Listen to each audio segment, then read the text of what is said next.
অসমক বিশ্বৰ চাহৰ ৰাজধানী বুলি জনা যায়। অসমৰ চাহ উদ্যোগ কেৱল অসমৰ নহয়, ই বিশ্বৰ অন্যতম ডাঙৰ চাহ উদ্যোগ। চাহ কৃষিৰ সূচনা 1837 চনত ব্ৰিটিছসকলে কৰে আৰু 1838 চনত প্ৰথমবাৰৰ বাবে অসমীয়া চাহ বিলাতলৈ ৰপ্তানি কৰা হৈছিল। অসমৰ গৰম আৰ্দ্ৰ জলবায়ু, উৰ্বৰ মাটিৰে ভৰা ব্ৰহ্মপুত্ৰ উপত্যকা আৰু প্ৰসৱশীল পৰিৱেশ চাহ উৎপাদনৰ বাবে উপযুক্ত। বৰ্তমান অসমত প্ৰায় 850ৰো অধিক চাহ বাগান আছে, য'ত লাখ লাখ লোকে কৰ্মসংস্থাপন পাইছে। চাহ উদ্যোগ অসমৰ অৰ্থনীতিৰ মুখ্য স্তম্ভ। অসমীয়াৰ জীৱন সংস্কৃতিত চাহৰ গুৰুত্ব অপৰিসীম। প্ৰত্যেক ঘৰতে দিনটো চাহ খোৱাৰ সৈতে আৰম্ভ হয়।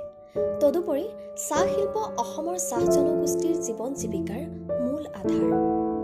অসমৰ বিখ্যাত চাহসমূহ অসম অৰ্থডক্স চাহ, বিলাসী আৰু সুঘ্ৰাণযুক্ত, অসম চিটিচি চাহ, গাৰ আৰু দুগ্ধ সহিত উপভোগ কৰা হয়।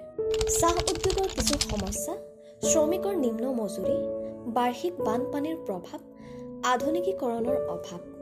ইয়াকে ধৰি অসম চাহক বিশ্ব বজাৰত আৰু জনপ্ৰিয় কৰিবলৈ বিভিন্ন ধৰণৰ পৰিকল্পনা গ্ৰহণ কৰা হৈছে। অসম চাহৰ গৌৰৱ ৰক্ষা কৰিবলৈ স্থানীয় জনগণৰ সচেতনতা আৰু চৰকাৰৰ সহায় একান্তই প্ৰয়োজন।